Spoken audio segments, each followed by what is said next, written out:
Israel's Prime Minister Ariel Sharon is one of the world's most blood-stained terrorists. Now, when this book was written, he was Prime Minister. He is, of course, not now. He's still in a coma. He may be soon to pass. But that doesn't excuse and that doesn't change the fact of his terrorist record. He's responsible for the cold-blooded slaughter of at least 1,500 men, women, and children in the Beirut refugee camps of Shatila and Sabra. Even a formal Israeli commission found Sharon personally responsible for the Lebanese massacres. In 1982, as Israel's defense minister, Sharon directed Israel's invasion of Lebanon and the carpet bombing and devastation of the city of Beirut. In Lebanon, 4 times more women and children died than in the September New York attack. Now, this terror bombing was carried out by Jews using jet fighters and bombs supplied by the United States. After the Israeli military devastation and occupation, Sharon forcibly removed Palestinian resistance fighters from Lebanon. Many Palestinian women, children, and old people were left behind in refugee camps near Beirut. The United States publicly guaranteed their safety and promised that they would quickly be reunited with their loved ones.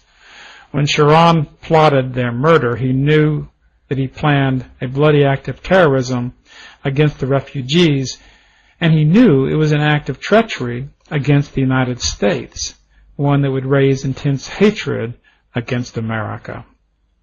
On the night of September 16, 1982, Sharon sent Falangist murdering squads into 2 Palestinian refugee camps, Sabra and Shatila. With Israeli tanks and troops surrounding the camps closely to prevent any of the Palestinians from escaping, the murder squads machine-gunned, bayoneted, and bludgeoned Palestinian civilians all that night. The screams were heard all night. The next day and the following night, all happened while the Israelis surrounded the camps, and they simply listened gleefully to the machine gun fire and screams coming from inside. Sharon then sent in bulldozers to hide as much of the atrocity as he could. At least 1,500 Palestinian men, women, and children were butchered, and perhaps as many as 2,500. An official Lebanese investigation put the figure at 2,500.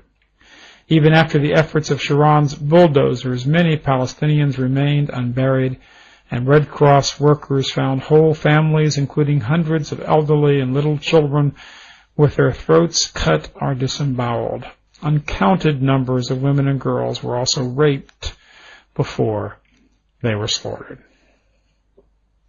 Ariel Sharon was sought for trial by a Belgian court for crimes against humanity, much like the way the Hague Tribunal succeeded in extraditing former Yugoslav President Slobodan Milosevic for crimes against humanity in Kosovo. On a technicality, the effort was first blocked by a high court in Belgium, but now it was on again and finally off again. And since the inquiry was initiated by Belgium, a number of potential witnesses hostile to Sharon have been assassinated. Although he was sought for his Shatila and Sabra murders, Sharon could have been tried for any dozen of a number of other massacres committed during his sterling career. Crimes against humanity that go back at least as far as 1953. The Israeli newspaper Haaretz recalls Sharon's leading of a massacre in the village of Kippya in 1953. The soldiers of Major Ariel Sharon killed 70 Palestinians in the reprisal raid, most of them women and children. Unquote.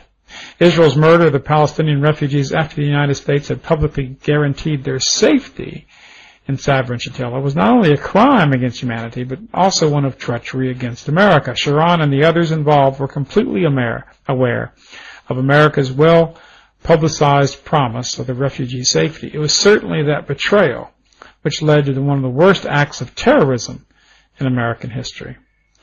The Beirut, Sabra, and Shatila massacre formed the chief motivation of the Lebanese suicide bombing attack that killed 241 American Marines in Beirut less than a year later, and it clearly demonstrates how American support of Israeli terrorism leads to terrible consequences for our country. The Los Angeles Times, in discussing a revealing book by a former agent of the Israeli Mossad, Secret Service, showed that the Mossad had foreknowledge of the terrorist attack on the Marine barracks in Lebanon in 1983, but treacherously did not warn America. And here's a quote: "Among Ostrovsky's more shocking allegations are that the Mossad failed to share with the U.S. detailed intelligence that might have averted the 1983 suicide bombing of the Beirut Marine barracks that killed 241 U.S. servicemen."